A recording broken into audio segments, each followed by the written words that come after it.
जय जय श्री शनिदेव भगत निहितकारी, सूरज के पुत्र प्रभु छाया मातारी। बोलो शनिदेव बाबा की जय। प्रिय भक्तों, आपके अपने फेसबुक चैनल रक्षा देवी और यूट्यूब चैनल भक्ति प्रेम रक्षा में बहुत बहुत स्वागत है। आइए भक्तों, आज हम सब सुनेंगे शनिवार की संपूर्ण व्रत कथा।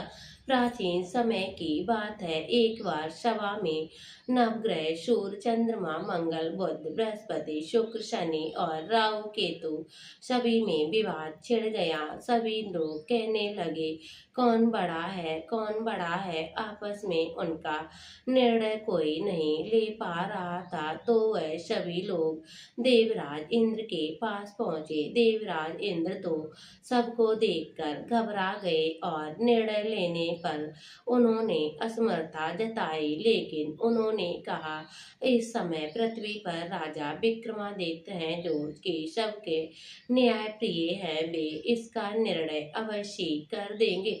सभी नवग्रह राजा के दरबार विक्रमादित्य के पास जा पहुंचे और उन्हें अपने विवाद का कारण बतलाया और साथ ही उन्होंने कहा कि आप ही निर्णय लेकर बतलाएं कि हम में से सबसे बड़ा कौन है। राजा इस समस्या से चिंतित हो उठे, क्योंकि वे जानते थे जिसको भी उन्होंने छोटा बतलाया वह नाराज हो जाएंगे।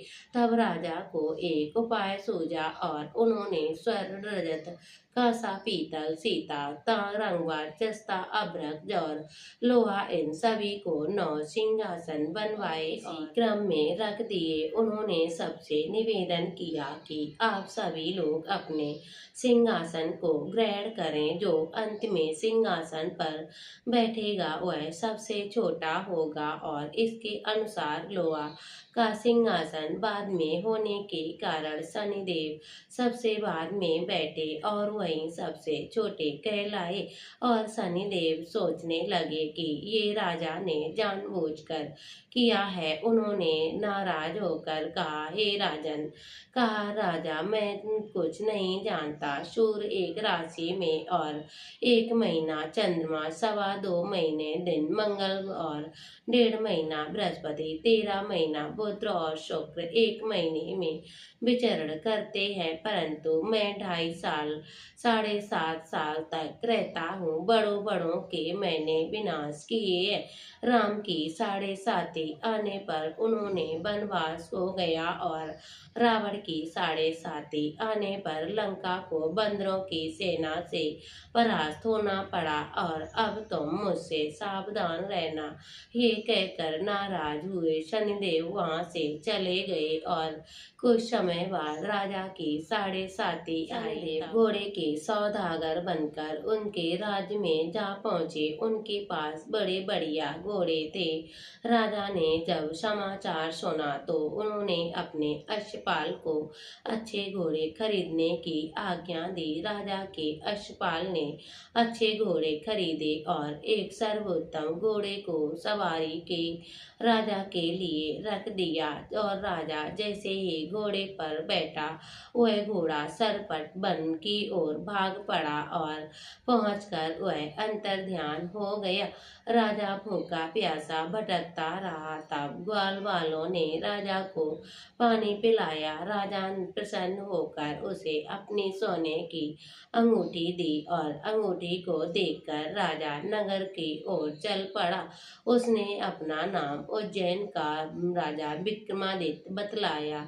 एक निवासी ने बतलाया और सेठ की दुकान पर जाकर पानी के पीने के लिए बैठ गया। कुछ आराम भी किया और भाग्यवश उस दिन सेठ को बहुत बिक्री हुई। सेठ ने बहुत भाग्यशाली समझकर राजा को अपने घर ले आया। जब सेठ ने अपने कमरे आया था तो उसने देखा खूंटी पर हार टंगा हुआ था और उस हार को खूंटी निगल रही है।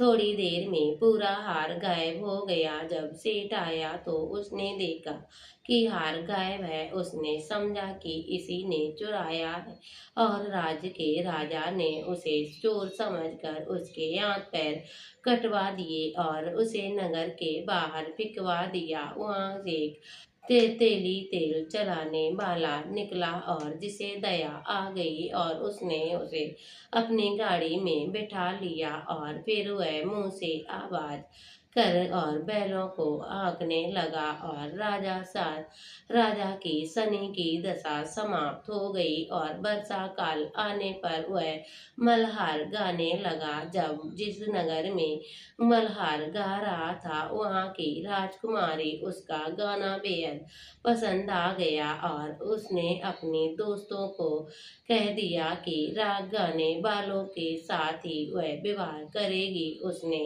अपनी दासी को उसने ढूंढने के लिए दासी को भेज दिया।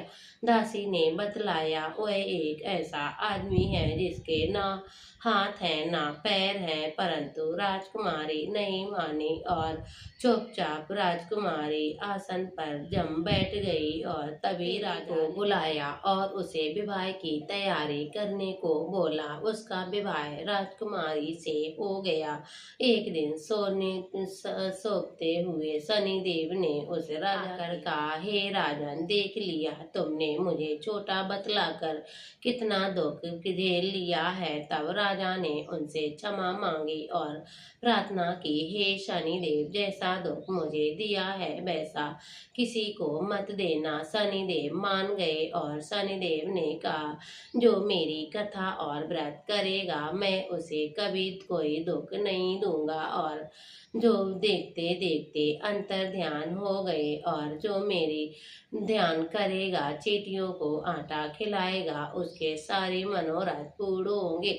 साथ ही शनिदेव प्रसन्न होकर राजा को हाथ पैर वापस देकर प्रातः काल होते ही राजकुमारी ने देखा, वह हैरान रह गई। तब उस राजा ने अपनी रानी को बतलाया कि वह उज्जैन के राजा विक्रमादित्य है। ये सुनकर सभी बहुत खुश हुए। सेठ ने ये जब सुना तो वह राजा से क्षमा मांगने के लिए कहने लगे। तब राजा ने कहा, कोई बात नहीं, ये सब तो शनिदेव को कृपा से इसमें आपका कोई दोष नहीं है। सेठ ने फिर निवेदन किया कि मुझे शांति तभी मिलेगी जब आप मेरे घर चलकर पूजन करेंगे, भोजन ग्रहण करेंगे।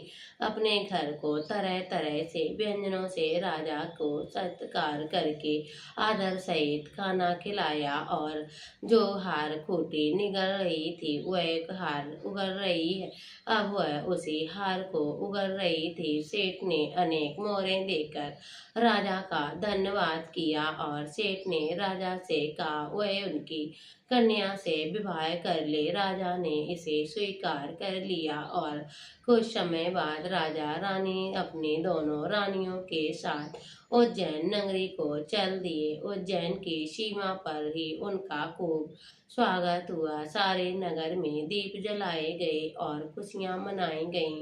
राजधानी की घोषणा की, मैंने शनिदेव का सबसे छोटा बतलाया, जबकि असल में वही सर्वोपरि है। तब जो सारे राज्य में शनिदेव की पूजा और कथा नियमित रूप से होने लगी और सारी प्रजा बहुत खुशियां और आनंद के साथ अपना जीवन बिताने लगी। तो कोई शनिदेव की इस कथा को सुनता अथवा पढ़ता है, सभी दुख दूर हो जाते हैं। तो प्रिय भक्तों, आपको वीडियो कैसी लगी आप कमेंट बॉक्स में जरूर बताइएगा और कथाओं को सुनने के लिए हमारे चैनल को सब्सक्राइब भी जरूर कर लीजिएगा। मिलते हैं अगली वीडियो के साथ, तब तक के लिए जय श्री कृष्णा, राधे राधे, जय श्री शनिदेव बाबा।